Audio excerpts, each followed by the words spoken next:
cetácea y los integrantes del grupo son María Arevalo, Como 50 para 5 minutos. Valesca Parra y Paula Peralta.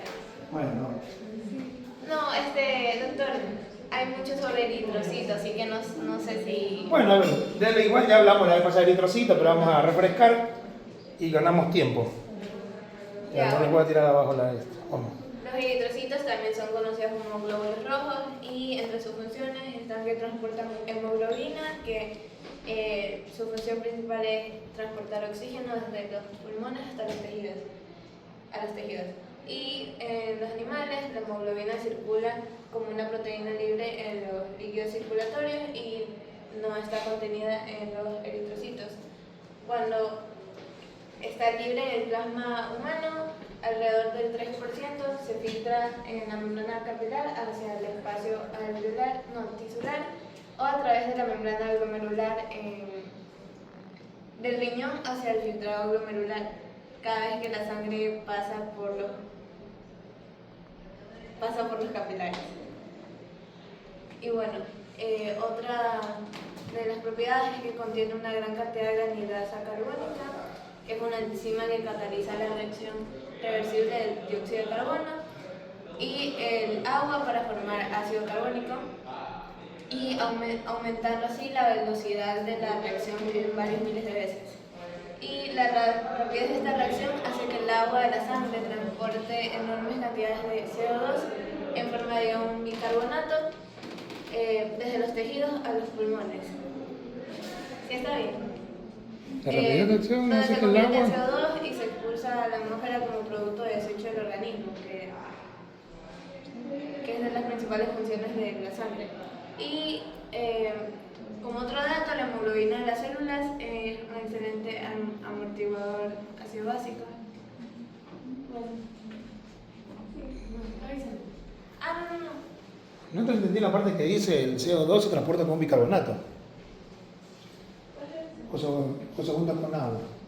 El CO2 se junta con el agua, ya es ácido carbónico y se puede disociar. Ajá. Y lo que tú explicabas de la anhidrasa carbónica es lo que yo estaba diciendo hace 5 segundos a Seba. Hablaba de la anhidrasa carbónica, por eso. Y ese es lo que bufferea, porque el primer buffer o el primer amortiguador es el riñón. Entonces ahí se genera la mayor cantidad, pero el otro es el pulmón, el otro es los eritrocitos. Por eso es cuando yo le hablo del intercambio celular. Entonces, porque hace la disociación del ácido carbónico, que es lo que yo le decía siempre en la primera clase. Entonces, está una célula, esta es la célula y este es el intersticio, ¿no? Perdón, es el plasma. Entonces, al nivel celular, cuando tienes mayor presencia de ácido, ¿sí? HCO3, así es, no, este es bicarbonato, ¿no? Y es H2CO3, ese es el ácido carbónico. Entonces, ¿qué hace? Es lo que yo le digo. Cuando hay mayor presencia de ácido carbónico, trata el cuerpo de bufferear y disociarse. Entonces se disocia y genera bicarbonato, HCO3, pero sobre un protón. Entonces, ¿y ese protón a dónde queda? Se puede asociar a otra cosa. Seguir generando ácido. Entonces, ¿qué hace? Para tratar de bufferear esto de acá, viene y se mete hacia la célula, pero hace un intercambio, porque mete un positivo y tiene que salir un positivo para mantener la electroneutralidad de las cosas. Porque yo no puedo meter más positivo, ¿sí? Y voy a cambiar la permeabilidad de la membrana. Entonces, acuérdense, ¿no? Entra positivo y ¿qué hace? Cambia la permeabilidad de la membrana. Tiene que mantener la electroneutralidad. Tanto positivo como tanto negativo, aniones y cationes. Entonces, yo necesito darle, es lo que yo decía, la acidosis. Yo necesito darte un positivo. ¿Cuál positivo? El mayor excedente que tengo aquí es el potasio. ¿Por qué? Porque tengo 144 milequivalentes a nivel celular, ¿sí o no? Y un positivo, entonces tiende a salir y por eso en el plasma, cuando tú le haces, tienen acidosis metabólica hipercalémica. Es lo que yo le decía. Siempre va a ser así. Entonces la única manera que tenga un potasio bajo con acidosis metabólica es porque tiene alguna patología en curso que puede ser una acidosis tubular renal tipo 1 o tipo 2. ¿Cuál es la diferencia entre tipo 1 y tipo 2? Porque la tipo 1 se descubrió primero y esa es una distal. Es aquí, empieza así. Acá, en la distal. Y la tipo 2, como se descubrió después, es la proximal. Entonces tipo 1 y tipo 2 nada más, pero es una acidosis tubular. Entonces, es lo que estaba hablando acá, por eso no entiendo la parte que me dice que va acompañado con bicarbonato. Pero el CO2 obviamente es transportado por la hemoglobina y llega hacia el pulmón para poder eliminarlo, porque la única manera de eliminar el CO2 es acá. Y el riñón En cambio, agarra el oxidrilo, perdón, agarra el protón y lo elimina, ¿no? Y esto acá lo elimina mediante con amonio, amoníaco, lo transforma, bueno, según lo que requiera, y lo va eliminando en la orina. Entonces el CO2 se elimina en el pulmón, por eso cuando tienen la acidosis metabólica, ¿qué hace el pulmón? Hiperventila para sacar más CO2. Porque, ¿qué se hace ácido carbónico? ¿Qué genera el ácido carbónico? Agua y CO2. ¿Y su cuerpo qué está hecho? El 70-60% de su cuerpo es agua. Entonces encuentra siempre agua. Entonces eso no estaría bien. O sea que. No, por eso a mí no me congenia ese. O sea, eso está en el libro. O sea que. A mí no me cuadra así como viene. Pero bueno, solamente le explico el concepto básico como es, ¿no? Bueno, ya de la forma que tiene, que son bicóncavos y el diámetro es de unos 7.8 micrómetros y espesor de 2.5 micrómetros en su punto más grueso y de 1 micrómetro en el centro. Y el volumen medio del eritrocito es de 90 a 95 micrómetros al cubo. Y con relación a la concentración en la sangre, en el hombre sano es de 5.200.000 por mililitro cúbico y más o menos 300.000. Y mujer sana de 4.700.000 por milímetro cúbico, más o menos 300.000. Y las personas que viven en altitudes elevadas tienen más eritrocitos, esto es debido a la falta de oxígeno, entonces se estimula la producción de eritrocitos. Los eritrocitos pueden concentrar hemoglobina en el líquido celular hasta unos 30 gramos por cada 100 ml de células y la concentración no aumenta por encima de este valor porque es el límite metabólico formador de la hemoglobina. Y en los hombres tienen 15 gramos de hemoglobina por 100 ml de sangre y en las mujeres 14 gramos de hemoglobina por 100 ml de sangre. Cada gramo de hemoglobina pura es capaz de combinarse con 1.34 ml de oxígeno si la hemoglobina tiene una saturación del 100% y en un hombre medio puede transportarse un máximo de 20 ml de oxígeno combinado con hemoglobina por cada 100 ml de sangre, en una mujer 19 ml de oxígeno. Sí, de oxígeno. Bueno, sí. Bueno, con respecto a la eritropoiesis... En ese concepto, si te das cuenta, por eso que está contraindicado en los pacientes o los deportistas de alto rendimiento y cuando hacen antidopaje es prohibido ponerse eritropoietina. Ese concepto, para el transporte de oxígeno. Si tiene más hemoglobina, tiene más eritrocitos, genera mayor transporte de oxígeno. ¿Sí? Entonces, ese deportista va a tener más resistencia porque va a seguir oxigenando su cuerpo. Entonces, se lo considera la eritropoietina un dopaje. Creo que hubo un ciclista, ¿no? Que salió positivo por usar eritropoietina. Claro, y ahora último creo que había también otro, pero se había puesto eritropoietina, entonces es una de las características de esta. Ya, con respecto a la eritropoiesis, en esta imagen muestra las intensidades relativas de producción de eritrocitos en la médula ósea de diferentes huesos. En los primeros años podemos ver que hay una intensidad en los huesos largos, en la diáfisis, y con respecto vamos creciendo y a una edad avanzada sucede en las costillas, esternón y vértebras. En las primeras semanas de la vida embrionaria, los eritrocitos nucleados se producen en el saco vitelino. Luego, en el segundo trimestre de gestación, el hígado es el principal órgano productor de eritrocitos y también se produce un gran número en el vaso y en los ganglios linfáticos. Y durante el último mes de gestación y tras el nacimiento, los eritrocitos se producen principalmente en la médula ósea. Y las células sanguíneas comienzan su vida a partir de esta célula que es llamada precursora de hematopoietina multipotencial. Y en un estadio intermedio son muy parecidas a las células precursoras multipotenciales, aunque ya están comprometidas en alguna línea celular particular y reciben nombres de precursoras comprometidas. Bueno, eso lo vamos a ver. Bueno, aquí esta imagen muestra cómo se forman y vemos aquí la célula precursora hematopoyética Con respecto a los eritrocitos, estos se forman en unidad formadora de colonias esplénicas, luego pasa a unidad formadora de colonias de blastos, luego unidad formadora de colonias de eritrocitos y posteriormente la formación de los eritrocitos. Pero bueno, acá también hay células sanguíneas, hay unas que se especializan en linfocitos, otras en plaquetas, otras en granulocitos, en monocitos. Pero bueno, eso es otro tema. La génesis de los eritrocitos consiste en que primero tenemos el proeritoblasto, luego pasa a ser eritroblasto basófilo, luego eritroblasto policromatófilo, luego eritroblasto ortocromático y luego reticulocito y posteriormente eritrocitos. Estas también son tipos de anemia que existen: anemia hipocrómica, microcítica, anemia falciforme, anemia megaloblástica y eritroblastosis fetal. El crecimiento y reproducción de las diferentes células precursoras están controladas por los inductores del crecimiento. Una muy destacada es la interleucina 3, que favorece el crecimiento y reproducción de casi todos los tipos diferentes de células precursoras comprometidas. Y también existen los inductores de diferenciación.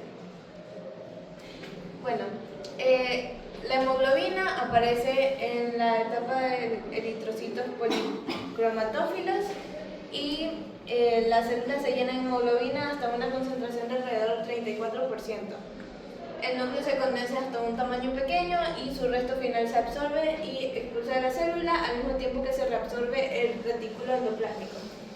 Y durante el estadio del reticulocito, la célula pasa de la médula ósea a los capilares sanguíneos mediante diapéresis, que es que se exprimen a través de los poros de la membrana capilar. Bueno, aquí tenemos una función del mecanismo eritropoyético para aumentar la producción de eritrocitos cuando se reduce la oxigenación tisular. Y lo que pasa es que hay distintos factores que reducen la oxigenación. Esto va a reducir la oxigenación tisular y entonces aquí es que va a actuar la eritropoyetina, que va a actuar a las células precursoras hematopoyéticas, los proeritoblastos, y luego va a formar nuevos eritrocitos. Los trastornos que reducen la cantidad de oxígeno transportado a los tejidos aumentan habitualmente la producción de eritrocitos. Por lo tanto, cuando una persona desarrolla una anemia extrema por una hemorragia o cualquier otro trastorno, la médula ósea comienza de inmediato a producir grandes cantidades de eritrocitos. Y cuando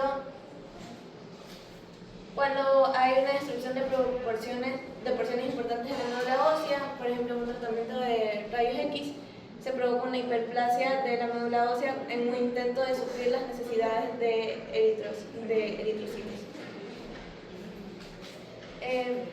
La masa molecular de la eritropoyetina es de 34.000 y si no existe eritropoyetina, la hipoxia tiene poco o ningún efecto estimulador para la producción de eritrocitos. Alrededor del 90% de ellos, de la eritropoyetina, se forma en los riñones y el 10% en el hígado.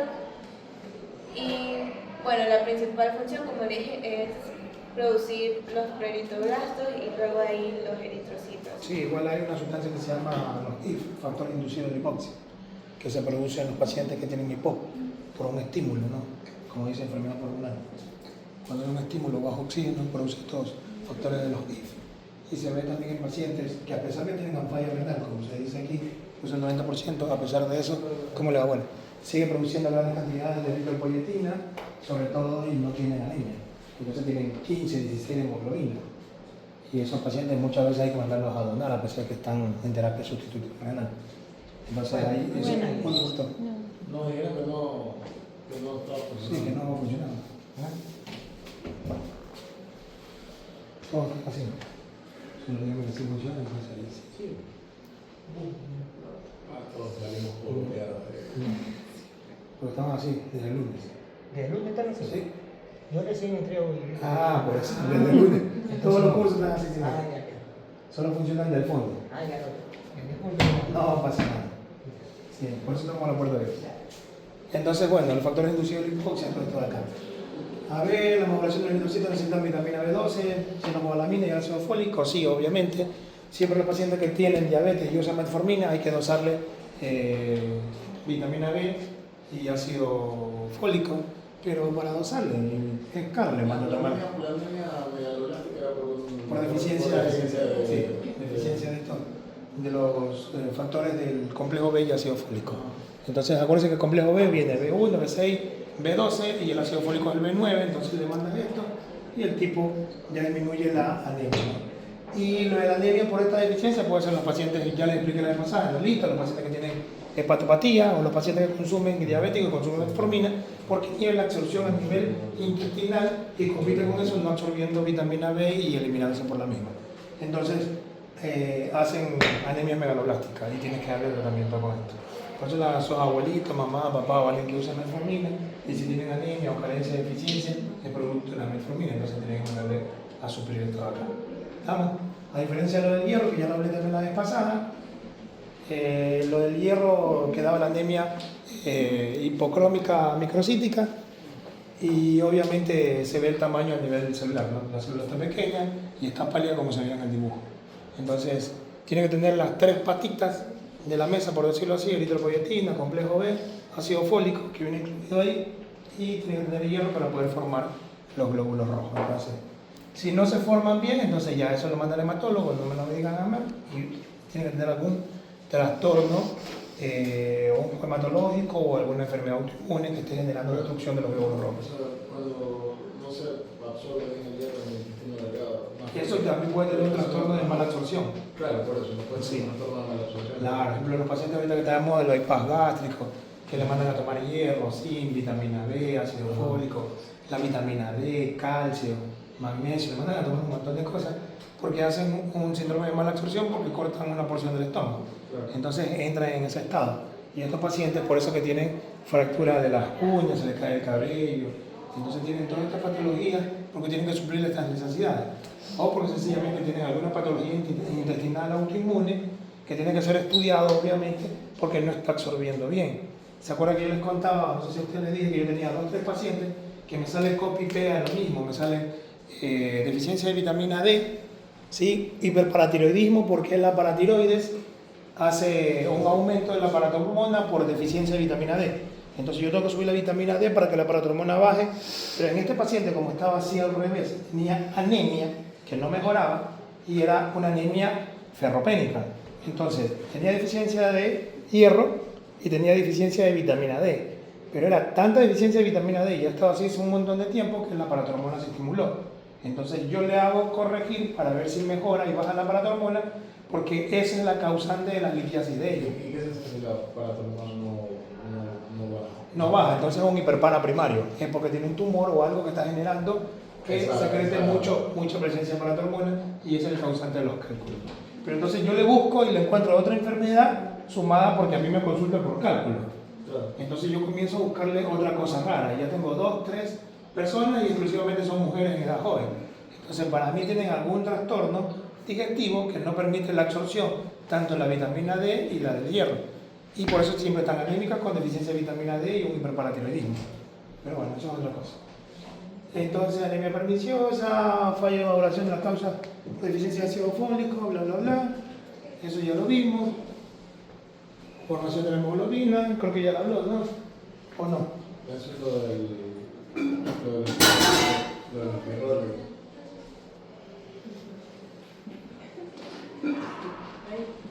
Si queda abollado, ya no. Entonces eso lo paso. A ver, hable. Bueno, la síntesis de la hemoglobina comienza en los eritroblastos policromatófilos y continúa incluso en el estadio del reticulocito de los eritrocitos. Y cuando los eritrocitos dejan la médula ósea y pasan al torrente sanguíneo, continúan formando mínimas cantidades de hemoglobina hasta que se convierte en eritrocito maduro. Y la hemoglobina A tiene un peso molecular de 64.458. Acuérdense que la hemoglobina también se considera una proteína, por eso tiene ese peso molecular. No pasa nunca por... Con respecto a la formación, lo que sucede es que 2-succinil-CoA que se obtienen del ciclo de Krebs se juntan con 2 glucinas y forman el pirrol. Y los 4 pirroles van a formar protoporfina 9, y luego la protoporfirina 9 se va a juntar con el hierro para formar el grupo hemo. Y el hemo más el polipéptido van a formar las cadenas de hemoglobina alfa o beta. Y las 2 cadenas alfa más 2 cadenas beta van a formar la hemoglobina A. Y bueno, los tipos de cadenas de hemoglobina en la molécula de hemoglobina determinan la afinidad de unión de la hemoglobina por el oxígeno. Y las anomalías en las cadenas que pueden alterar también las características físicas de la molécula. Y por ejemplo, en la anemia falciforme, el aminoácido valina sustituye al ácido glutámico en un punto de cada una de las 2 cadenas beta. Y cuando este tipo de hemoglobina se expone a cantidades bajas de oxígenos, forman cristales alargados de los eritrocitos que alcanzan a veces 15 micrómetros de longitud. Estos cristales imposibilitan prácticamente el paso de las células a través de muchos capilares pequeños, y es probable que los extremos afilados de los cristales se rompan, y esto va a provocar la anemia falciforme.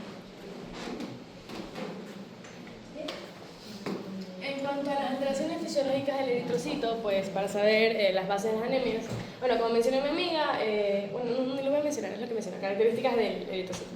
Bueno, hay ciertas capacidades fisiológicas necesarias que es de donde se derivan las alteraciones fisiológicas. Por ejemplo, el número de eritrocitos circulantes, cuando no se producen la cantidad correcta de eritrocitos, o no hay como que ese balance entre la producción y destrucción. También el contenido y calidad de hemoglobina por célula y la vida media y estabilidad de la célula. Entonces, la primera alteración fisiológica que identifica también el libro es según la producción insuficiente en la médula ósea, cuando no está la cantidad suficiente de eritrocitos. Esta pues se da por diferentes capacidades, diferentes factores fisiológicos, que puede ser primero la falta de hierro, que es cuando hay menos hemoglobina, y los eritrocitos se crean de manera microcíticos, que son con menor tamaño, ¿no? Y por otro lado, o sea, como el contrario, cuando hay falta de B12 folato, en vez de ser microcíticos, las células van a ser macrocíticas, que son mayor tamaño, y esto se da por una afectación a la división celular y se da por la maduración nuclear lenta. También es el daño medular, que es lo que pues, es causado por aplasias, tumores, radiación, que básicamente también retrasa o daña la producción, o sea, no permite que se dé la producción de la médula ósea. Entonces, esto según como los efectos fisiológicos, es que si la médula no puede proliferarse, se reduce el número de eritrocitos, y esto es lo que va a causar que la sangre pierda su capacidad de oxigenación y de transportar oxígeno, y pues causa una base de anemia. Es importante tener en cuenta que, pues, como mencionó mi compañera también, en hombres lo normal es 4.6 a 6.1 millones de eritrocitos por micrómetro. En hombres y mujeres es 4.1 a 5.4 millones por micrómetro. Ya, según la segunda capacidad fisiológica es cuando no hay una correcta síntesis en la hemoglobina. Esta se puede dar por un déficit de hierro, que pues va a perjudicar la síntesis del grupo hemo.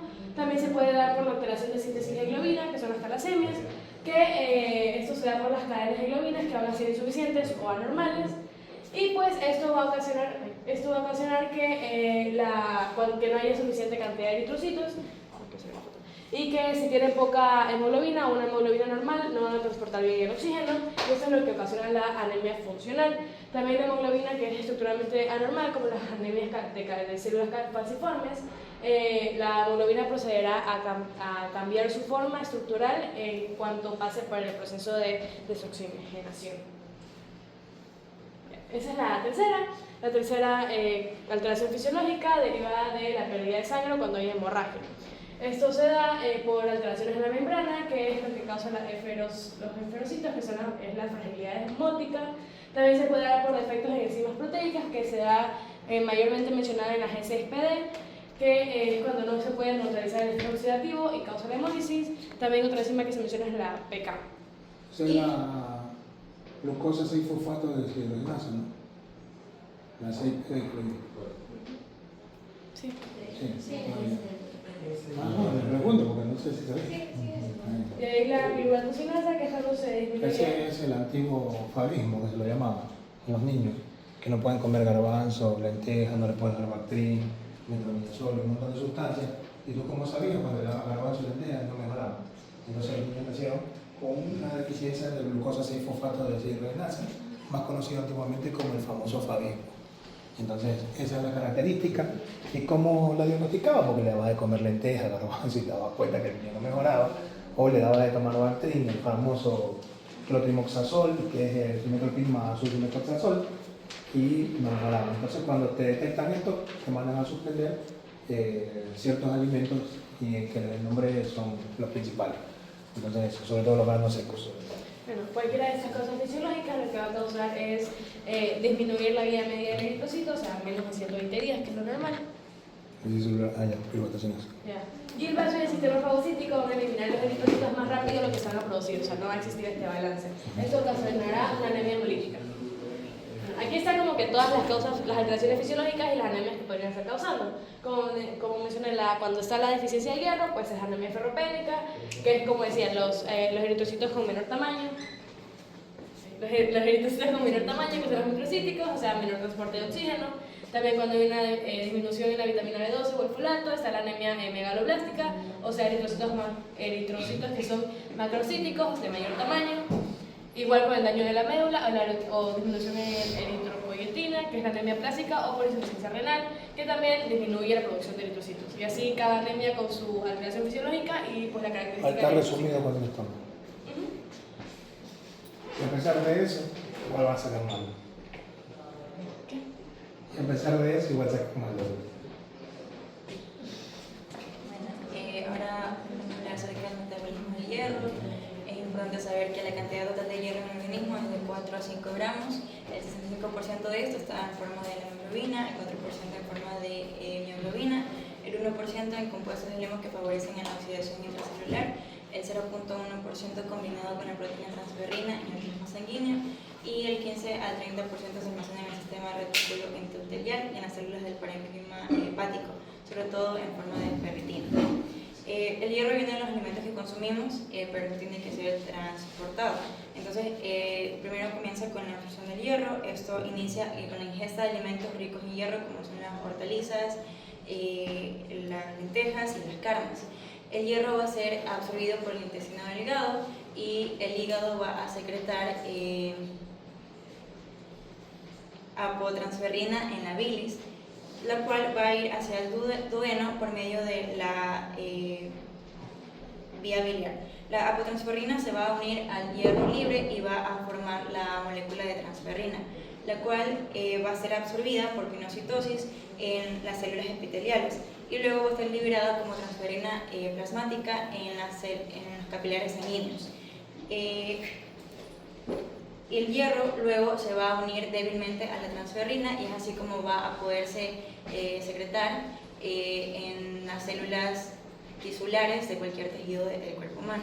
El exceso de hierro se va a acumular en los hepatocitos y también en las células reticuloendoteliales pero de la médula ósea, pero en menor cantidad.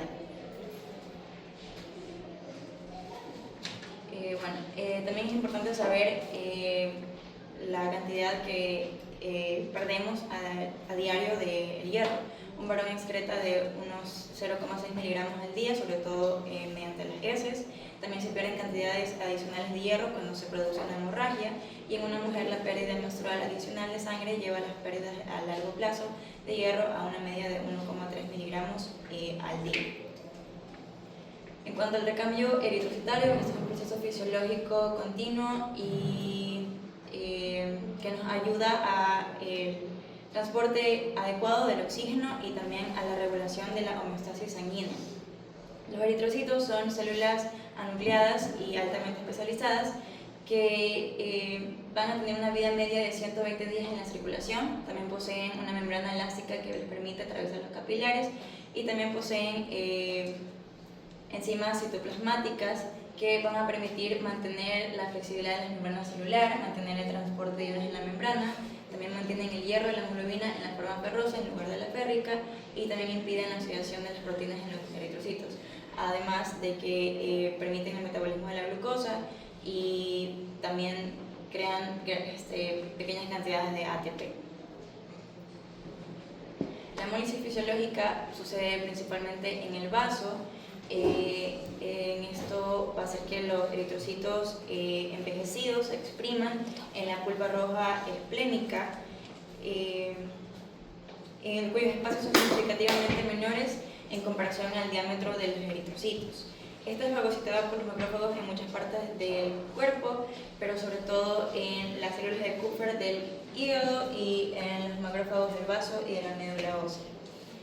Durante las siguientes horas o días, los macrófagos van a liberar el hierro de la hemoglobina y se van a volver a la sangre con la finalidad de que se transporte por medio de la transferrina hacia la médula ósea para la producción de nuevos eritrocitos, o también pueden ir al hígado u otros tejidos para que estos se almacenen en forma de ferritina.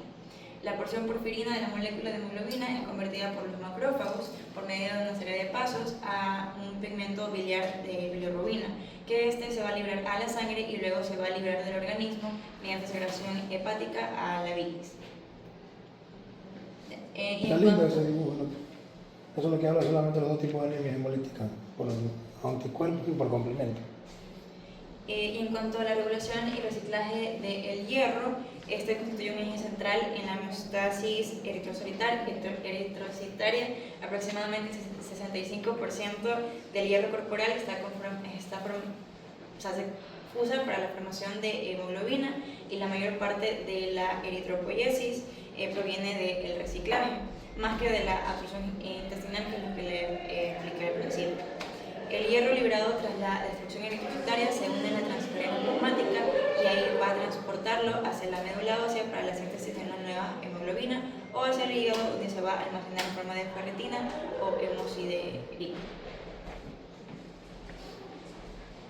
Bueno, la hemostasia son procesos fisiológicos que se van a encargar de evitar la pérdida de sangre y lo hacen mediante 4 pasos, que es el espasmo vascular o vasoconstricción, la formación del tapón plaquetario, la formación del coágulo y por último la proliferación del tejido fibroso en el coágulo sanguíneo. Bueno, el espasmo vascular o vasoconstricción básicamente es que cuando hay una lesión en el vaso, el músculo liso endotelial se va a contraer y lo hace mediante el espasmo miógeno local, la formación de eutacoides y los reflejos nerviosos. Bueno, el espasmo miógeno local en sí va a responder a varios estímulos físicos, químicos o hormonales, que es donde el vaso, cuando se responde a un trauma, el músculo liso se va a contraer. Y la formación de eutacoides, en los vasos pequeños, las plaquetas van a favorecer la vasoconstricción porque van a secretar una sustancia vasoconstrictora que es el tromboxano A2. Y en los reflejos nerviosos, cuando ocurre un daño en el vaso, los reflejos nerviosos a través de los nervios, que va a ser regulado por el sistema nervioso autónomo, que puede generar vasoconstricción o vasodilatación. En este caso, la vasoconstricción libera noradrenalina y adrenalina, sobre todo en receptores alfa-1. Si fuera de vasodilatación, sería en los receptores beta-2, que son de relajación. Bueno, en la formación del tapón plaquetario, aquí actúan las plaquetas. Primero, para que se dé esto, tiene que haber un daño en el endotelio. Después, las plaquetas van a adoptar formas irregulares. La plaqueta se hincha y después se va a contraer porque en el citoplasma hay actina, miosina y trombostenina. Se contraen y se van a adherir al factor von Willebrand, que es una proteína. De ahí sus gránulos van a secretar grandes cantidades de ADP, que están, también hay mitocondrias que favorecen al ADP, tromboxano A2 y el factor activador de plaquetas, que son las PAF. El tromboxano A2, como es vasoconstrictor y junto con el ADP y con las PAF, van a reclutar más plaquetas para que puedan formar un círculo vicioso de retroalimentación positiva y así formen el tapón plaquetario. Bueno, la formación del coágulo, cuando hay un traumatismo grave, se va a tardar en formarse de 15 a 20 segundos, si es leve de 1 a 2 minutos. En nuestra sangre predominan las sustancias anticoagulantes. Cuando hay una lesión, se activan los procoagulantes y los anticoagulantes desaparecen. Pero bueno, el taponamiento tiene lugar en 3 etapas: daño del vaso o una lesión en la propia sangre, que va a desencadenar una cadena de reacciones químicas que van a formar el grupo activador de protrombina. La protrombina, de ahí pasa de protrombina a trombina, La trombina actúa sobre el fibrinógeno, que es una proteína del hígado, para formar fibras de fibrina. Aquí en la figura se ve que en presencia del calcio la protrombina pasa a ser trombina, la trombina actúa sobre el fibrinógeno, un número de fibrina, y la trombina actúa sobre el factor estabilizador de fibrina, que es el factor 13, y así forma una red más sólida de las fibras de fibrina. ¿Sí?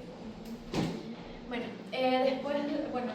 se activan dos vías según el trauma. Si hay un trauma tisular, se activa la vía extrínseca. Por ejemplo, damos un golpe, se daña la célula y se rompe la membrana, lo que hace que se active el factor tisular, que es el factor 3. Y en presencia de proteasas activan el factor 7 y con presencia del calcio va a activar el factor 10 y junto con el factor 5 inactivo, el calcio y fosfolípidos forman el complejo activador de protrombina. De ahí actúan sobre la protrombina para que pase a ser trombina, y el factor 5 que ya se activó, que como es proacelerina, va a acelerar toda la reacción de protrombina a trombina. Ahí también actúa el factor estabilizador de fibrina, que es el factor 3. Y en todas las reacciones tiene que haber calcio siempre, por eso cuando tienen una hipocalcemia, produce mayor tendencia al sangrado. Y por eso en una de las indicaciones, cuando te transfunden sangre, ¿se acuerdan que les dije la vez pasada? La sangre viene con citrato y el citrato produce hipocalcemia. Entonces, ¿por qué produce hipocalcemia? Porque evita la coagulación, porque inhibe el mecanismo de esto, de la cascada de la coagulación. Entonces, por ende, no se va a coagular la sangre. Y si yo le transfundo a la persona una bolsa, 2, 3 bolsas, 4 bolsas de glóbulos rojos concentrados, eso tiene citrato y eso va a producir hipocalcemia.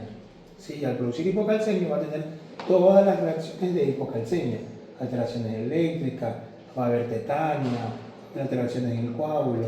Entonces va a generar este problema por el citrato que tenía la bolsita que le transfundieron en ese momento. Por eso es indicación siempre transfundir pasarle calcio a los pacientes que han sido transfundidos con hemoderivados, ¿no? Que evitan la coagulación, especialmente los glóbulos rojos. Y es ahí el concepto, por eso. La vía intrínseca se activa por traumatismo en la propia sangre o contacto con el colágeno.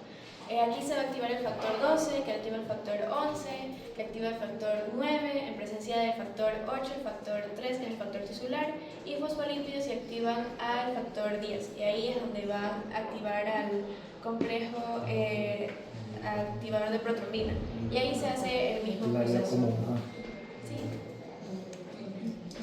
Bueno, después de que se formó el coágulo, se va a comenzar a contraer y va a exprimir la mayoría del líquido, que es el suero, que se va a diferenciar del plasma porque se va a eliminar fibrinógeno y factores de coagulación.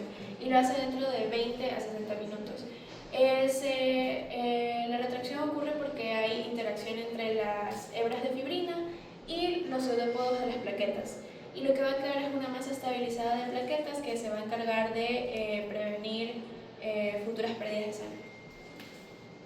Bueno, por último, el análisis del coágulo, que el plasminógeno se va a quedar atrapado al coágulo, y esto, cuando se activa el factor activador del plasminógeno, pasa a ser plasmina, que la plasmina va a inhibir factores de coagulación como el 5, el 8, el 12, el fibrinógeno, la protrombina y fibras de fibrina. Y ahí es cuando se eliminan los coágulos innecesarios porque ya se detuvo la pérdida de sangre.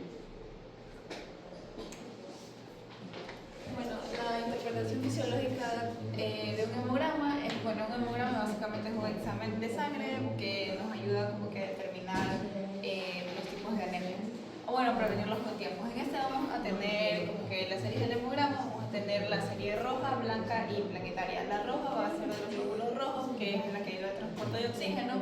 La blanca va a ser de los glóbulos blancos, que nos ayudan como que a nuestra defensa y a nuestro sistema inmune, y la plaquetaria son de las plaquetas, que es lo que ayuda con la coagulación y con la hemostasia. Entre estos también vamos a tener los índices eritrocitarios, que es lo que nos ayuda a determinar como que el tamaño o cómo está el eritrocito, que es el glóbulo rojo. El BCM, que va a ser como que el más importante, que este nos va a ayudar como que a determinar el tamaño del glóbulo rojo. El HCM vamos como que a tener la cantidad de hemoglobina por eritrocito, y el CHCM es la concentración de hemoglobina por eritrocito.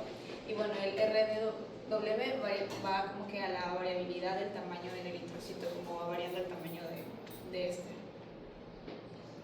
Bueno, de acuerdo como que a la clasificación de las anemias, podemos determinarlas como con el BCM, que es que si vamos a tener un BCM bajo, nos va a indicar que vamos a tener una anemia microcítica, como lo que es la ferropenia.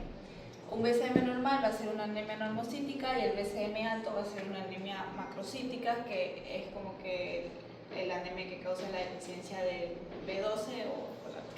Y el CHCM bajo vamos a tener una hipocromía. Y bueno, para eso también las plaquetas son importantes, porque si nos indican como que si tenemos nos indica si tenemos riesgos de sangrado o tenemos como que o nos indica si tenemos una inflamación o alguna otra enfermedad. Y bueno, el volumen plaquetario medio, que es el BPM, este nos va a ayudar a medir el tamaño de las plaquetas. Y si las plaquetas son grandes, estas van a tener una mayor actividad, que esta de aquí nos va a ayudar como que a diferenciar si va a haber una destrucción periférica o la falta de producción de la médula ósea.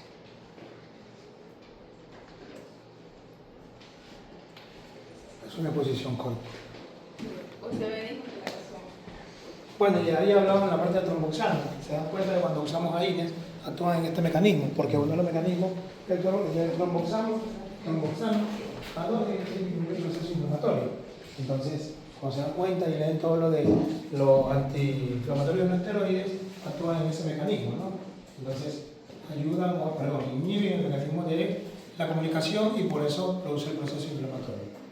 Entonces, por eso no se indica a los pacientes que tienen procesos quirúrgicos, van a ser intervenidos o que tienen plaquetopenia, darle AINES, sea ibuprofeno, naproxeno, Pronal, todas esas cosas, porque actúan aquí. En el dengue, ¿por qué creen que no le damos en el dengue? Porque lo vuelve más plaquetopénico, pero tiene que ver con el concepto que hagan ustedes. Entonces, cuando leen la función de la AINES, viene de ahí, porque sí bien ayuda el proceso de la coagulación, cuando leen también ayuda el proceso inflamatorio. ¿Y yo qué hago con el AINES? Disminuye el proceso inflamatorio. Entonces, ¿cómo va a actuar? Inhibiendo este mecanismo. ¿Y ese mecanismo qué hace en su cuerpo? Estimula la producción del coágulo. Entonces, si yo lo inhibo, va a disminuir la producción del coágulo. ¿Y el dengue qué hace? Entonces, hay secuestro de plaquetas, deshidratación, hay hemorragia, bla, bla, bla, y hay caída de las plaquetas. Y si yo inhibo ese mecanismo, y a usted viene y yo le pego así nomás, ¡pum!, en la cabeza terminan haciendo hemorragia, algún proceso. O sea, es un proceso quirúrgico también. Entonces, cuando viene el dengue hemorrágico, o los criterios de alarma de dengue, bla, bla, bla. Y en los procesos quirúrgicos, como les dije, o algún proceso invasivo, entonces debe evitarse usar esto de acá. Y la aspirina, ni que hablar, pues no, es un antiagregante plaquetario y por ende no lo vamos a usar. Eso es de la piedra. Pero los AINES hacen ese mecanismo. Entonces, más o menos así. No se le puede dar paracetamol y bueno, actúa porque tiene otro mecanismo a nivel central que no tiene que ver con los AINES. Entonces, cuando es un dengue hemorrágico, es genial lo que... Por ejemplo, tienes dengue hemorrágico o cuando tienes dengue, no se da ibuprofeno, Pronal ni nada de eso. El concepto viene de ahí, de los tromboxanos y todo el mecanismo que ayuda a formar las plaquetas, pero a su vez tiene otro mecanismo. Entonces, paracetamol tampoco. Paracetamol, sí, eso sí, pero es por el concepto de las plaquetas, es básicamente por eso. Claro, es por eso. Entonces ven todo ese mecanismo, cuando tú lees, tiene que ver con el mecanismo de tromboxano, de leucotrienes, endotelina, y qué hace, aparte del proceso inflamatorio, qué hace en las plaquetas. Entonces, bueno, vamos a hablar de renal. Pero, ¿cómo se llama cuando tienes más sangre de lo normal? Cuando tienes más sangre, puede ser por patología. Una de las que he visto es la policitemia. ¿Cómo? La policitemia vera. Entonces, la policitemia vera, que es una patología que produce mayor presencia de hemoglobina, y eso tiene que ver algo hematológico. Pero es policitemia, aumento de hemoglobina en niveles exagerados.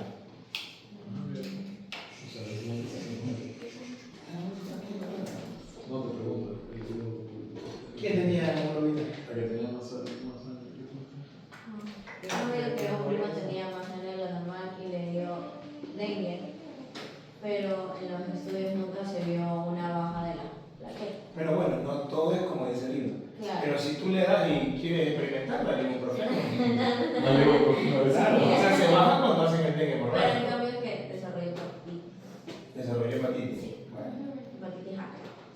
Claro, bueno, ya eso es otra cosa. Que no era con el dengue, pero desarrolló hepatitis.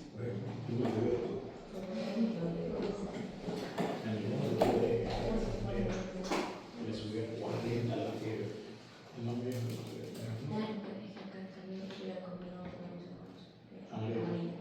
la bebé.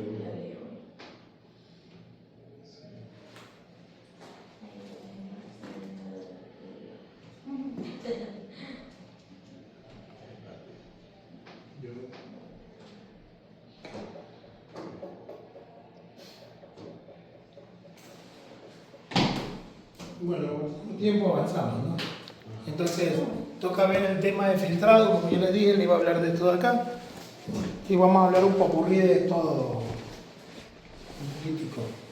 Entonces, características del riñón, como ven ahí, tiene filtrado, reabsorción, secreción y excreción. El filtrado es el paso del plasma, obviamente, que se filtra en el riñón. Hay cierta cantidad de sangre, se pasa aproximadamente de 600 a 650 ml por minuto, ¿sí? Y solo se filtra el 20 al 25%. Estaríamos hablando entre 120 ml por minuto. Entonces, aproximadamente en general, ¿sí? O 125, te dicen. Por eso te digo. Porque te dice entre 600 y 650. El libro te dice 650. Entonces, ese es el promedio. 120 a 125 ml, que equivale, si sacamos a 120, 172 litros en 24 horas o 180 litros en 24 horas. Ese es el promedio, ¿sí? General, que tú haces en 24 horas de filtrado. Y de eso de ahí, más o menos vas a orinar de 1500, ¿sí? A 2400 ml en 24 horas, ¿sí? Es aproximadamente normal que uno orina. Entonces, ese es el proceso del filtrado. Otra cosa es reabsorción, ¿sí? Que es la cantidad de sustancias que pasan por ahí y que vuelven nuevamente hacia el torrente sanguíneo, ¿sí? La secreción es el paso, como dice la flecha acá, ¿sí? De la parte peritubular hacia la luz del túbulo renal. El peritubular es la sangre, ¿sí? Estos son los capilares, por decirlo así. Y cuando quieres secretar, elimina lo que tu cuerpo no necesita. Y la reabsorción, ya les dije que era al revés, ¿no? Era reabsorber lo que tu riñón filtró, pero él te dice, hey, estamos dando mucho sodio. Por ejemplo, cuando vemos el sodio a nivel tubular, es así, ¿no? Imagínense que es así. Entonces, el túbulo proximal, túbulo ascendente, el distal, ¿sí? Túbulo distal y el colector. Y el ascendente, ¿no? El descendente, bla, bla. Entonces, en el proximal tenemos el 65% de la resolución de sodio, aproximadamente, ¿sí? Acá tenemos el 25% de la resolución de sodio. Acá está entre el 5 y el 8% de la resolución de sodio. Y acá está entre el 3 y el 5% de la reabsorción de sodio. ¿Me equivoco? Entonces, si hablamos de la reabsorción, una de las características que reabsorben en el proximal es el 65% del sodio. ¿Sí? ¿Por qué reabsorbe tanto sodio? Cuando tú sumas todo esto, la reabsorción aproximadamente es el 99% de sodio. Solo se pierde el 1%. Les explico por qué se pierde y cómo puedo hacer una fórmula de por qué se pierde el 1%. Entonces, ese es el mecanismo de reabsorción. ¿Cuáles son las características del riñón? Puede reabsorber.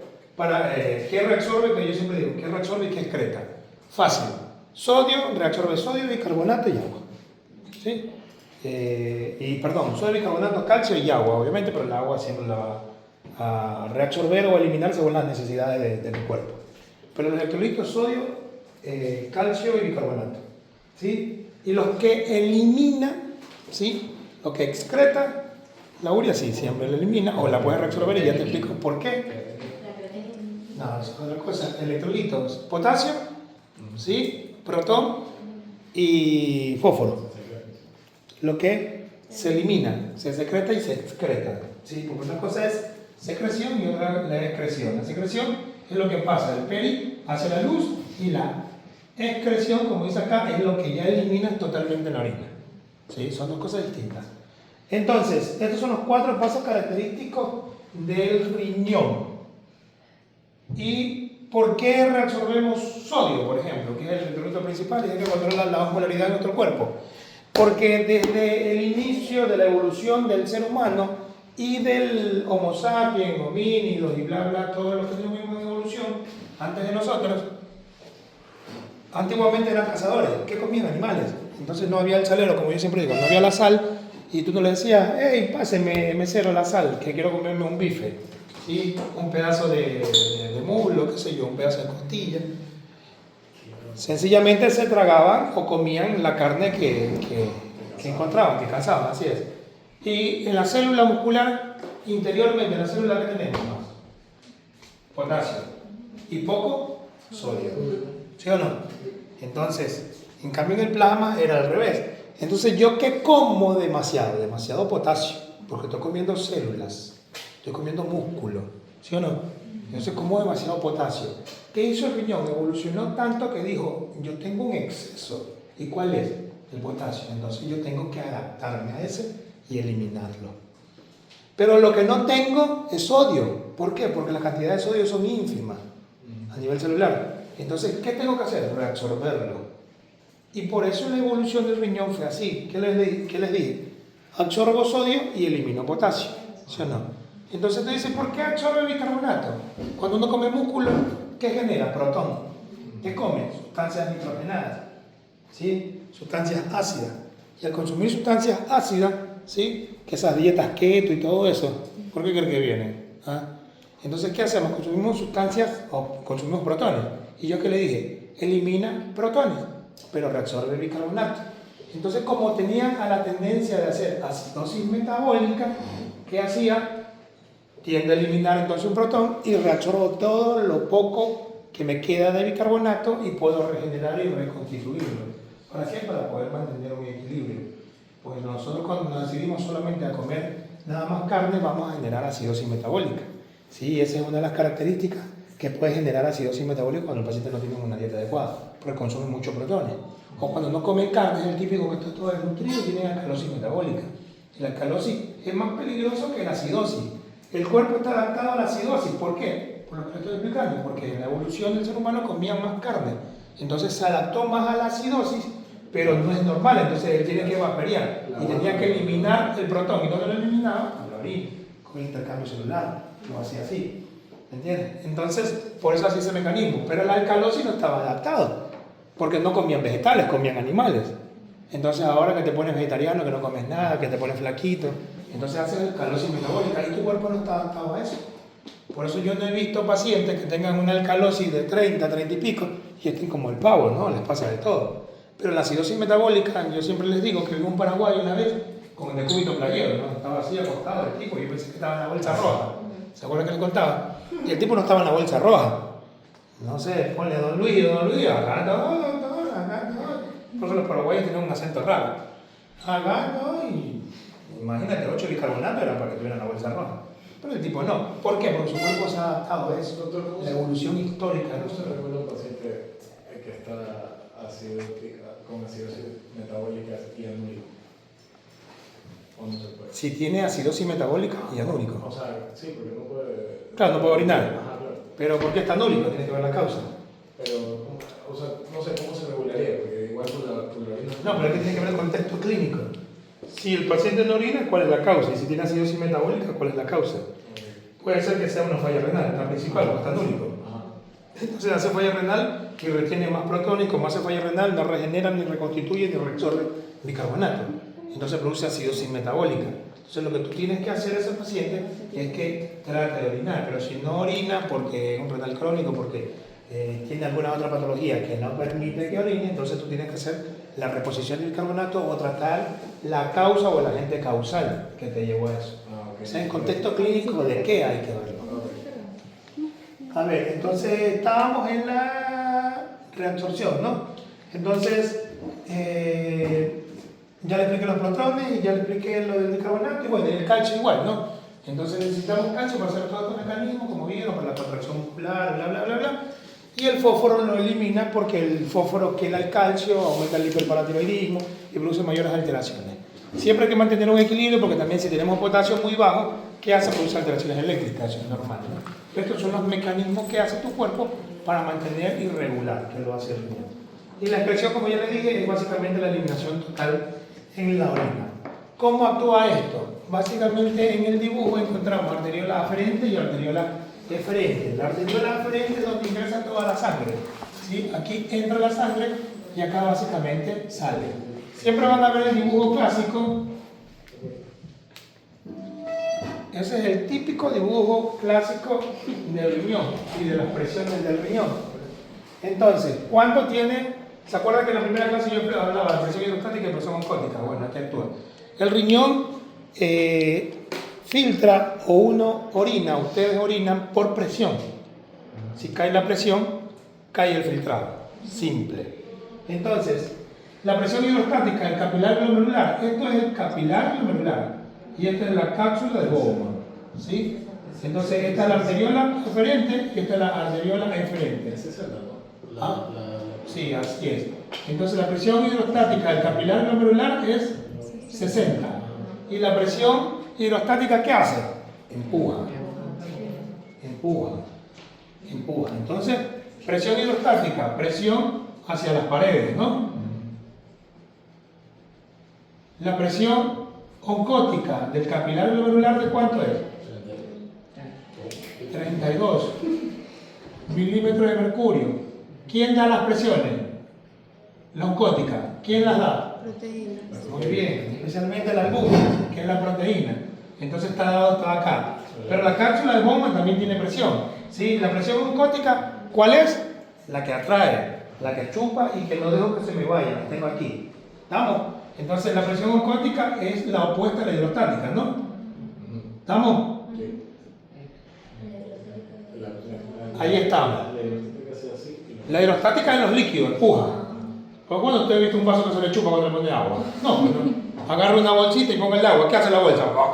Es así. O miento, o se le chupa. A menos que le esté haciendo el vacío.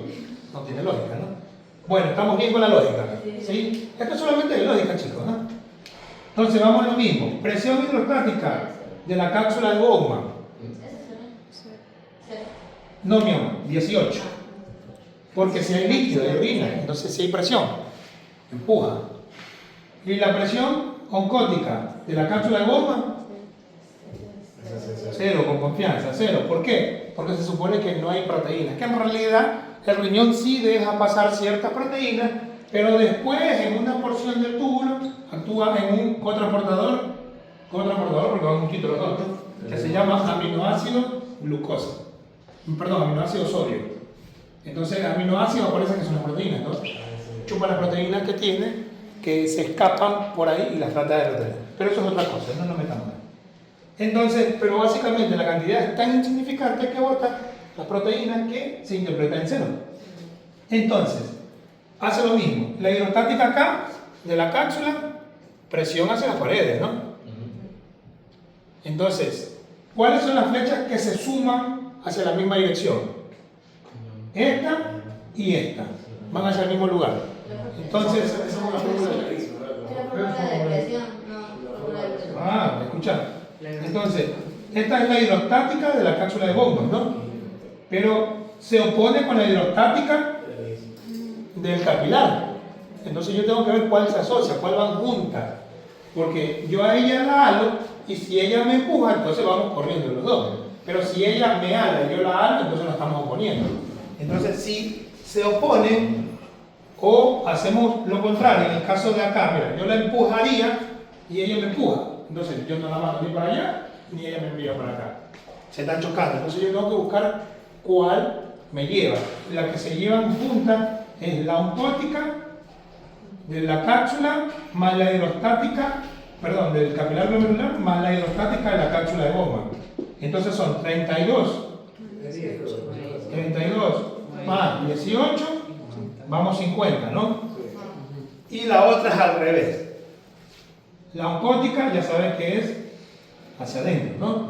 Entonces, la oncótica, ¿con cuál se va? Se va con la hidrostática del capilar glomerular, ¿no? Entonces son 60, pero como acá está 0, no puedo sumar, me sale el 60 mismo. Entonces pongo 60 de la sumatoria de acá, menos 50, y me sale positivo de 10 milímetros de mercurio de presión hidrostática. ¿Sí? Y esa es la presión que ejerce el capilar para que usted orine. ¿Se entendió eso? Ya, ahí vienen las presiones. Si por algún motivo cae el flujo sanguíneo, ya puedo borrar esto, ¿no? ¿Se entendió? Cae el flujo sanguíneo, imagínate que es el dibujito que yo te hice.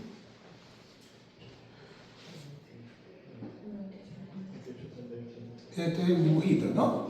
Así mismo. Es lo mismo, la misma interpretación. Entonces, aquí pasan 600 ml, te dije, ¿no? 650, 600, sí, tranquilo, no pasa nada. 600 ml. Entonces, esa cantidad se llama el flujo plasmático renal efectivo, que es la cantidad de sangre que pasa, y obviamente yo voy a depurar solamente a filtrar 120 ml o 125, para que no se aturda Sebastián, ¿no? 120. Entonces, y mantengo una presión estable. Normalmente la presión, para mantener la diuresis y que no caiga esos 10 milímetros de mercurio de la presión hidrostática que da esto de aquí para que genere la orina, ¿sí? Tengo que tener una presión arterial buena. Y hay que sacar la TAN o la PAN, que es la presión arterial media o la tensión arterial media, ¿sí? Normalmente en nefrología nos piden siempre tener de 65 milímetros de mercurio para arriba, ¿sí? ¿Cómo sacamos esto? Acuérdense que eran dos diastólicas más una sistólica dividido para 3. Si yo te digo que tiene 120 sobre 80, saca la fórmula.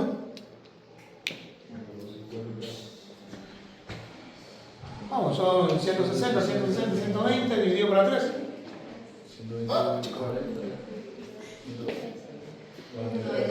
Ya, 93. Entonces me sale el 93 de PAN o de TAN, como quieran decirlo. Entonces se mantiene bien. Pero si yo te digo que el tipo está chocado y te llega con 80-40. Igual se sabe lo mismo, ¿no? Sácalo.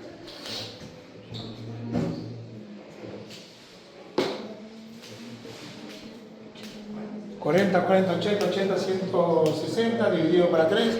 110. ¿Cómo 110?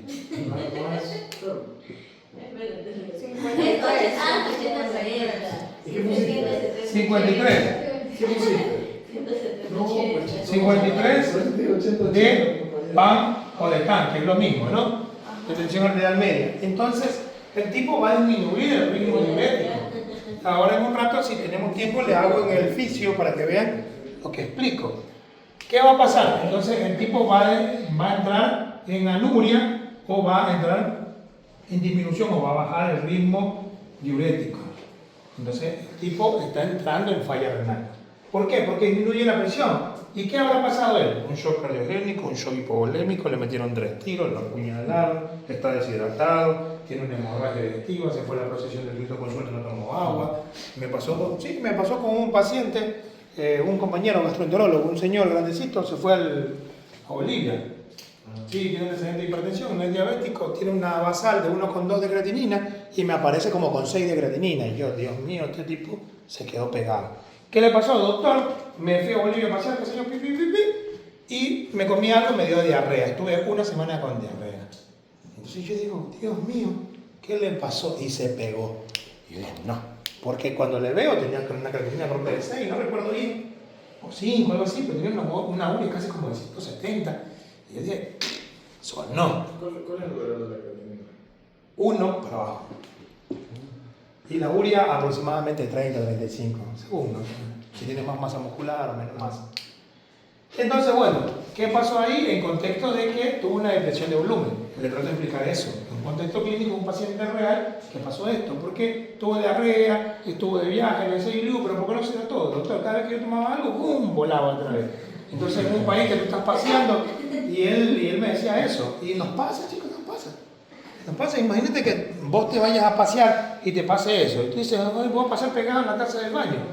Entonces, bueno, ¿qué hizo él? No creyó que le pasó nada, pues se veía normal, después estaba tomando agüita, pero el riñón sonó. Entonces lo mandé a hidratarse 2 litros y tomar agüita full, y cuando le vi la creatinina, ¡bum!, bajó abruptamente. Entonces le dije, siga tomando agua, y después cuando lo vi nuevamente, yo tenía 1,2, 1,3 de creatinina, como estaba anteriormente. Entonces, ¿por qué? Porque tuvo tanta depresión de volumen que comenzó a disminuir el flujo plasmático renal efectivo. Entonces cae la presión arterial, ¿sí? Y disminuye el flujo sanguíneo y obviamente va a disminuir el ritmo diurético o va a entrar en anuria. En caso de él no entró en anuria, pero sí disminuyó el ritmo diurético. Entonces estaba entrando en falla renal. Es una de las características. Entonces puede ser la deshidratación, hemorragia digestiva, puede ser una diarrea, un shock hipovolémico, shock séptico, shock cardiogénico, bla, bla, bla, bla. ¿Y él era qué? ¿Hipertenso? Como antecedente hipertenso, claro, ya es grande. Entonces, esto de acá. Ahí vienen los efectos que van a ser, por ejemplo, cuando yo digo de las respuestas a corto plazo y a largo plazo, ¿no? Entonces, cuando hay una caída de presión arterial, acuérdense que actúan las de corto plazo primero, pero después van a actuar a largo plazo y van a actuar en el mecanismo del RAS. Entonces, acuérdense que la angiotensina, ¿dónde va a actuar? En este mecanismo. ¿Qué hace? Aumentando la contracción y aumentando la presión acá, ¿sí? Para mantener la presión hidrostática y que no caiga. ¿Cuándo puede caer esta presión? Obviamente cuando el flujo plasmático renal efectivo disminuye, como en este caso. Entonces él sensa, porque le bajó la presión, porque tuvo una hemorragia digestiva, sensa que cae esto de acá, entonces gatilla el sistema de renina, el RAS. Sistema de renina, angiotensina, aldosterona. ¿Para qué? Para generar la vasoconstricción. Acuérdense que acá hay una cosa que se llama mácula densa. Eso es lo que nos hace la mácula densa. La mácula densa sensa cloro y sensa sodio, básicamente el sodio. Pero todo este mecanismo, acuérdense que hacen así, ¿no?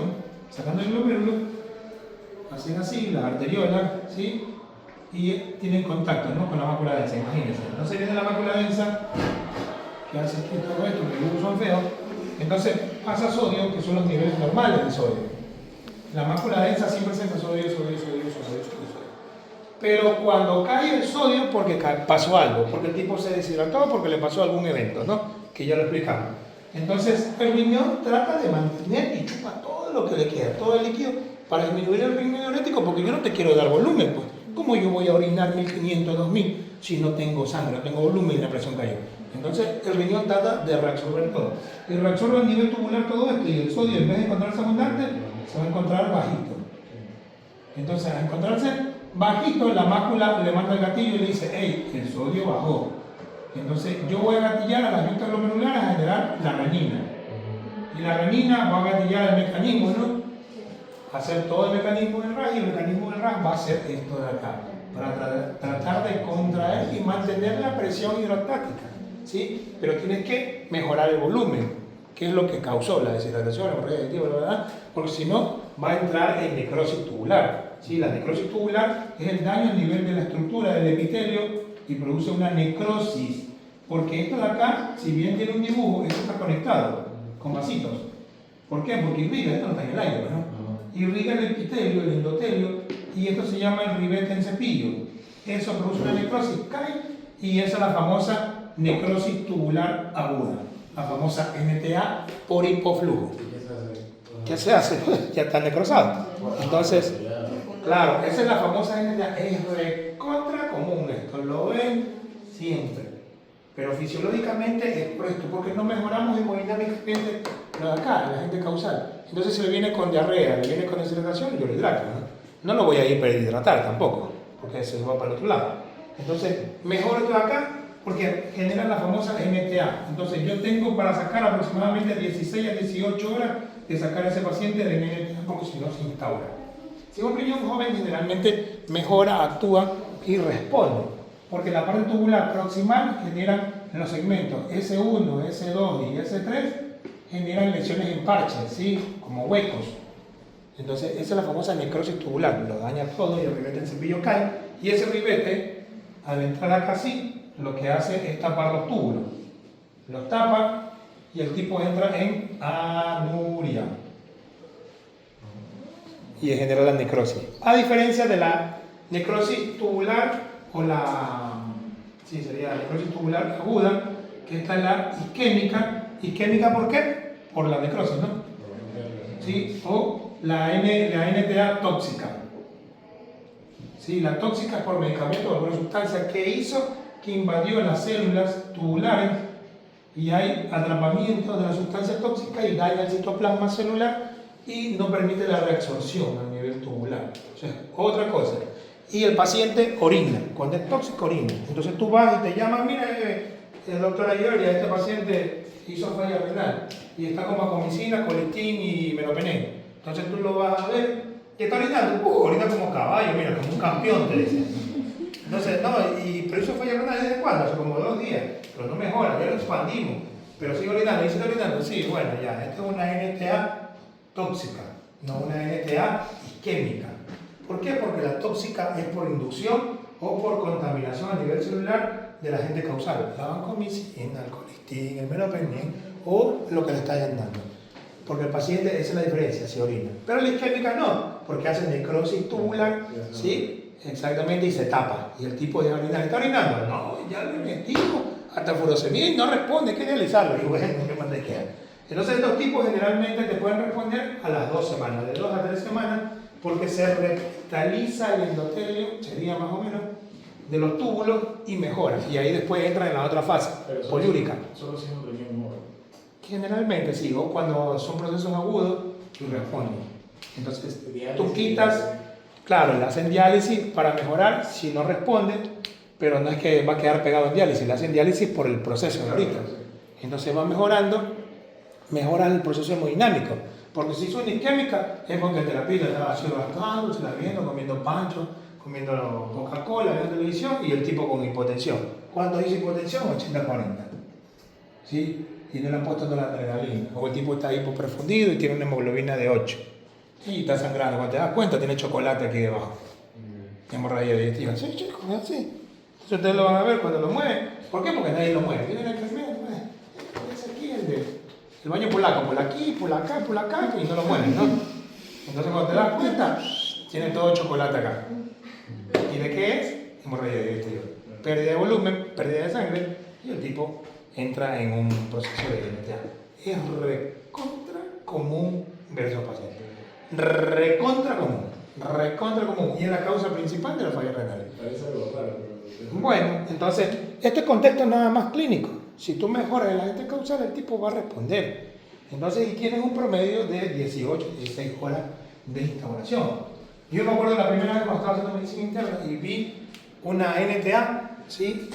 Hipoflujo, fue una abuelita de 80 y pico de años, pero hizo proctorragia. Entonces había caído la presión arterial, la típica abandonada, nadie la va a ver, solamente los nietos van para que le paguen la pensión de la UE, y ahí no le paran bola a la abuelita. Entonces estaba abandonada la señora y la encontraron porque la abuelita no respondía. No sé si le cae a alguno, ¿eh? Y entonces la abuelita no respondía, y como no respondía, la abuelita había estado botada. Y la llevaron a la clínica, realmente le toca a los dueños. Y cuando, ¿qué fue la abuelita? Investigando la abuelita proctorragia. No se había hecho proctorragia porque el hipoflujo también genera un daño a nivel intestinal. ¿Por qué? Porque tiene la mesentérica, ¿sí? Y tiene las arterias, los vasos sanguíneos de los riñones, ¿sí? Entonces, de esos riñoncitos, y a nivel de la mesentérica, yo siempre que me confundo, a nivel del intestino, viene la mesentérica superior que irriga toda esta parte, ¿no? ¿Sí o no? Y la mesentérica inferior, ¿sí? Que irriga toda esta parte del recto. Entonces, cuando sacamos o cortamos una de las mesentéricas, sí, está toda calcificada, está disminuida toda la luz. Entonces todo eso está disminuido y al disminuir la presión arterial, disminuyo el flujo sanguíneo. Y al disminuir el flujo sanguíneo, entra en disminución del flujo plasmático renal efectivo, entra en falla renal y hace una proctorragia. ¿Por qué? Porque el endotelio, como lo está irrigando, ¿sí? Las mesentéricas del colon, y el colon tiene el endotelio, todo esto acá, entonces produce necrosis. Pues, agárrate el dedo, márratelo 2 horas, a ver cómo te queda. Entonces, como la señora estaba así 2 o 3 días, esto acá se descama y cae. Entonces, y a lo que sale, poco con sangre. Entonces, cuando vimos, genera esto acá. Y tú la mejorabas, le puse una vía central, la abuelita respondió. Y después dejó de sangrar. Obviamente porque su cuerpo todavía responde, está vivo. Sí, el cuerpo no se quiere morir, pero está respondiendo a una agresión. Por eso te digo, amárrate 2 horas el dedo a ver cómo te queda. Entonces se te cae solito después, porque no te llega flujo. Es lo mismo, pues. Entonces acá no va a haber un sangrado a nivel intestinal si no hay flujo. O no va a haber una necrosis tubular en el riñón si no hay flujo. Está disminuido. Pero el cuerpo tiene mecanismos de reacción porque trata de evitar no morirse. Entonces, ¿cuáles son los mecanismos? La mácula densa, hace mecanismos de RAS, hace de corto plazo, de largo plazo, actúa antidiurética, la vasopresina, bla, bla, bla, bla, todo. Entonces, este es el mecanismo de los filtrados. ¿Preguntas hasta ahora? Acá tenemos el de las presiones, que básicamente fue lo que hablamos, ¿sí? De la hidrostática, que son una comparativa de 55, pero es estándar y se dan cuenta que al final de todo siguen hablando de 10 milímetros de mercurio, ¿no? Entonces, la de acá es el mecanismo de reabsorción a nivel peritubular, pero si se dan cuenta aquí habla de la presión del capilar, ¿sí? La hidrostática y la presión oncótica del capilar. Entonces, ¿por qué cambia la presión del capilar y no cambia la oncótica del capilar? Porque la del capilar glomerular es 60, ¿no? ¿Y por qué el capilar peritubular bajó y no es 60? Y la oncótica es 32 igual que la otra. Acuérdense que esto es el capilar peritubular. ¿Qué es? Acuérdense que es así. Estas presiones ya están. Y la arteriola eferente, que es el final donde regresa, viene así, ¿no? Porque ya no necesita filtrar, ok. Porque ya no necesita filtrar. Y bueno, entonces, ¿por qué? Porque hubo un paso de 600 ml y perdió el 20%. Y si pierde volumen, pierde presión. Pero si yo no tengo volumen, ¿cómo voy a empujar? Entonces, ¿qué pierde? Presión de acá, es por lógica nada más. ¿Y por qué no pierde presión en la proteína? Porque si perdiera proteína estuviera siendo benefrótico, ¿verdad? Entonces, ¿no te parece? Las 32 milímetros de proteína que tengo vuelven a pasar, porque si se pierde porque hay una patología. ¿O estoy mal? Bueno, entonces por eso, es lógica nada más. Claro, bueno. ¿Sí? ¿Estamos bien? ¿Sí? Entonces, es lógica, por eso disminuye, por eso cambian las presiones. Y es igual acá. Esta es la presión del intersticio. Estas son las células tubulares, ¿sí? del túbulo renal. Esto es el peritubular, esto es el vaso. Sí, el vaso sanguíneo, que se llama el capilar peritubular. Y esta es la luz del túbulo, donde tú estás orinando, donde está la orina, básicamente. Entonces, hace un intercambio y si te das cuenta, las presiones que hacen al final actúan con presión neta de reabsorción. Entonces, ¿qué hace? ¿Quién gana? El capilar peritubular. Entonces le dice, hey, te vienes para acá, no te vas a ir porque yo necesito que estés también acá. Porque actúan el mismo mecanismo. Las sumatorias que yo les hice, ¿no? Las que se suman y las que se oponen a esta de acá. Entonces, al final de todo eso, la presión que gana es la del peritubular. Porque como tiene presión oncótica y dice, ya no hay hidrostática, entonces yo la chupo y ya no te empujo. Entonces, en cambio, a diferencia de la de acá, ¿sí? Como disminuyó la presión oncótica porque es la parte del intersticio y la presión hidrostática también es distinta, entonces gana. Y eso te ayuda a reabsorber. Entonces es uno de los mecanismos de reabsorción, por eso varían las presiones. ¿Sí? A diferencia de la otra que expulsa para generar orina. Y si cae, cae el filtrado y nos genera esto y todo esto cae, obviamente, y no va a haber reabsorción. Entonces va a ser así. Otra de las cosas para poder reabsorber, acuérdense que hablamos de la osmolaridad, ¿no? Entonces, a nivel celular, a nivel del glomérulo, sería así, imagínate que está el glomérulo, ¿sí? Y cuando tú sacas un esquema, después podremos ver en uno del dibujo, hay osmolaridad medular. La osmolaridad medular tú vas a ver 200, 300 y a medida que va profundizando, va aumentando. 400, bla, bla, bla, bla, hasta llegar a 1200. Eso viene a ser los tubos. Claro. Esto es los túbulos. Este es un esquema de una... Glomérulo vasovaginal de túbulo. Ah, sí. Entonces, ¿qué hace esto de acá? Para poder ayudar al mecanismo de reabsorber las cosas que tu cuerpo necesita, yo necesito una concentración de osmolaridad. Acuérdense que la osmolaridad, ¿sí?, es el movimiento neto de sustancias, de un paso a otro, ¿no? Entonces es el mecanismo. ¿Y qué hace? La presencia de soluto, yo necesito solvente. Entonces paso de mayor concentración a de menor concentración por una membrana semipermeable. ¿Cuál es la membrana semipermeable? Es la membrana básicamente tubular. Entonces va a pasar esto acá. Entonces, ¿qué hace esto de aquí? Aumenta la concentración para pasar del lugar de mayor concentración de líquido al de menor concentración de líquido, porque tengo mayor presencia de soluto porque llega a 1200 osmolaridad, ¿no? Osmolaridad medular.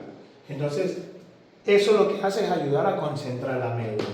¿Y cómo ayuda a que la médula esté concentrada? Hay un receptor o un transportador que se llama 2-cloro más sodio más potasio. 2N cada 3N. No, 2 cloro, no es 2 sodio. Es 2Cl más N más potasio. Así. Por eso es 2 cloro más sodio más potasio.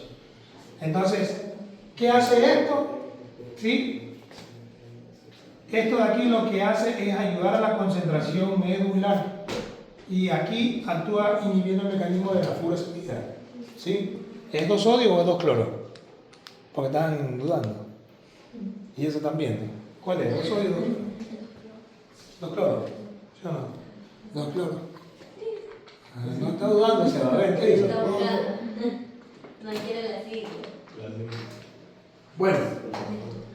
Entonces, esto de aquí, ¿qué hace? Ahí actúan los medicamentos de la furosemida, inhibiendo este transportador, porque esto proporciona el 75% de la concentración medular. Que tu riñón pueda reabsorber las cosas. Entonces, si yo no tengo el 75% porque le meto un diurético, que son los famosos diuréticos de asa, actúan en este mecanismo, entonces, ¿qué hace? Porque no reabsorbo, ¿no? No concentro la médula. Y se va todo. Y ese es el mecanismo del diurético. Y el otro porcentaje que proporciona el 25% es los UT, que son los transportadores de urea, proporcionan el 25% restante para hacer al final el 100% de la concentración medular. Entonces, eso ayuda a tu cuerpo también a este mecanismo, a que sigas reabsorbiendo y sean selectivos. La parte selectiva lo hace la parte celular, ¿no? Pero esto ayuda a que concentre y atraiga los volúmenes de un lado a otro. ¿Qué pasa aquí en los UT? Y aquí es interesante. Entonces, cuando hay deshidratación, actúan más los UT. Por eso yo siempre digo, sí, que son los transportadores de urea, UT. Entonces, una de las características de los pacientes cuando tienen deshidratación, ¿sí? Y dice ahí falla renal, tiene creatinina de 1,2, pero tiene urea de 100. Entonces, hay una disociación de urea-creatinina. Y esa es la famosa fórmula que van a ver que se llama BUN sobre creatinina, ¿no? Entonces, el BUN creatinina es la urea dividido para 2.14. Porque ese es el nitrógeno urémico sanguíneo, ¿no? Así en inglés, el nitrógeno urémico sanguíneo. Entonces, la fórmula es estándar y la cantidad de urea dividido para 2.14. Y el punto de corte es de 20. Menos de 20, ¿sí? Es renal y mayor de 20 es parenquimatoso, prerrenal, perdón. ¿Sí? Entonces, si tú sacas 100 dividido para 1.2, ¿cuánto te sale? Como 30, más. Ponle 30. Entonces, ¿qué quiere decir? Que tiene un BUN disociado, tiene mayor de 20. ¿Por qué? Porque salió 30. Vamos. Entonces, ¿qué hace esto? La urea tiene una capacidad de difundir. ¿Se acuerdan cuando hablábamos en el principio que yo le decía la fórmula del plasma, de la molaridad plasmática? ¿Cuál es? 2 sodio más glucosa dividido por 18 más urea dividido por 5.6. ¿Sí o no? Eso es lo que está diciendo el 2 sodio, papá. Entonces la molaridad plasmática, ¿de cuánto estamos hablando? De 280 a 295, ¿no? Y ese es el que controla el equilibrio, ¿no? De las cosas. Que si yo tengo más molaridad, deshidrato la célula. Si tengo menos molaridad, hincho la célula. Y así progresivamente. Entonces, si lo mantengo equilibrado, se mantiene normal, isomolar. Entonces, si se dan cuenta, aquí está la urea. ¿Sí? Y la urea controla la osmolaridad en la fórmula. Porque la urea tiene la capacidad de difundir en las cavidades. ¿Se acuerdan que yo siempre decía que en una paciente que tenga insuficiencia renal o enfermedad renal crónica, que esté en terapia sustitutiva renal y que quede embarazada, hay que dializarla todos los días? ¿Por qué? Porque ellos hacen urea muy alta y la urea atraviesa las cavidades, atraviesa la barrera hematoencefálica y el feto que está ahí no ha venido con insuficiencia renal, pero atraviesa y produce edema cerebral. Entonces tengo que mantener una urea por debajo de 100. porque voy a alterar la osmolaridad plasmática. ¿Y por qué la altero? Porque le estoy pasando mi urea. Pues si estoy embarazada, imagínate, y que tengo insuficiencia renal y que tengo urea de 200, le paso mi urea al feto y altero su osmolaridad plasmática, produciendo una lesión cerebral. ¿O me equivoco? Entonces viene el concepto de aquí con esta fórmula. Y entonces, dicho esto, ¿qué pasa? Cuando el paciente está deshidratado, sube la urea. Y puede presentarse esto porque los UT son selectivos y como la urea difunde, o puede irse para la orina o puede irse para la peritubular. Entonces me dice, hey, me falta líquido. Entonces, ¿qué hago? La urea la reabsorbo de aquí, del túbulo, y la meto hacia el torrente sanguíneo para generar mayor concentración medular y ayudarte a retener el líquido. Entonces, por eso los pacientes que están deshidratados tienen urea alta. Ese es el concepto. Nadie se lo va a explicar. Algún día que termine eso, nadie se lo va a explicar. Entonces, se los ha puesto. Entonces, ¿por qué? Porque ya me han llegado pacientes, pues así. Ahí se van a acordar, lo van a ver. Porque me han llegado pacientes así y que no la han diagnosticado. Mi mamá tiene insuficiencia renal y yo le vi un internito, le vi no sé qué, le vi no sé cuánto. Y la bebé está un nefrólogo y no va, no sé qué. Y el señor era deportista y corría de la semana nada más y no tiene nada. Y lo mete a tomar más agua y se apuró solito. Y es normal. ¿Por qué? Porque el riñón está actuando, porque el riñón de él está sano. Entonces por eso le va la urea. Entonces las 4 causas que elevan la urea son deshidratación, hemorragia digestiva por retorsión intestinal, hipercatabolismo porque no estoy consumiendo las proteínas de nuestro cuerpo, o el consumo excesivo de proteínas. Y el otro que no es de las 4 características, pero es medicamentosa, es el uso de los corticoides por un mecanismo metabólico a nivel hepático, que actúa esto acá y hace que se eleve la urea. Entonces cuando también me llegan los pacientes cuando tienen el reumatólogo y me dice, tiene una urea de 60, tiene de 70. Y le digo, señora, ¿qué tiene? Artritis, ¿está tomando corticoides? Sí, doctor, ya está. Y yo dije, la consulta abajo. Y yo la hice, ¿no? Entonces, bueno, pero es que solamente es pura fisiología. Entonces, si él me dice, doctor, que yo tengo la urea antes, no sé qué, y tiene una creatinina normal y tiene una urea de 50. ¿Y qué hace? No, es que me fui a correr, pero doctor, no sé. Obvio. Entonces, la creatinina se eleva también el paciente que está deshidratado, el paciente que consume esta proteína, esta creatina, ¿sí? Que el pepudo, no sé qué, y todos los días hace ejercicio. Entonces, obviamente, viene corriendo, entonces hace un laboratorio y tiene falla renal. Así que le gusta un pepudo, no, es que me dijeron que tengo falla renal y voy a entrar a diálisis. Le hice otros valores, le digo, no, tú no tienes nada. Le digo, obvio, el tipo era pepudo. ¿Y toma esa proteína? Sí, toma, pero ya no tomo. Entonces, obvio, si tienes más masa muscular, vas a generar más creatinina. Es simple. Entonces eso, si me siguen en TikTok ya hablé de eso, pero no me siguen, ya no es culpa. Sí, pero sí lo sigue. Entonces ahí yo hablo. Me llamó, Justo me llamó esta semana mi comadre, ella es cardióloga pediatra, y va a hacer un fellow ahora de ecocardiogramas, una cosa monstruosa. Y ella es colombiana, entonces el esposo de ella es maxilofacial. Y justo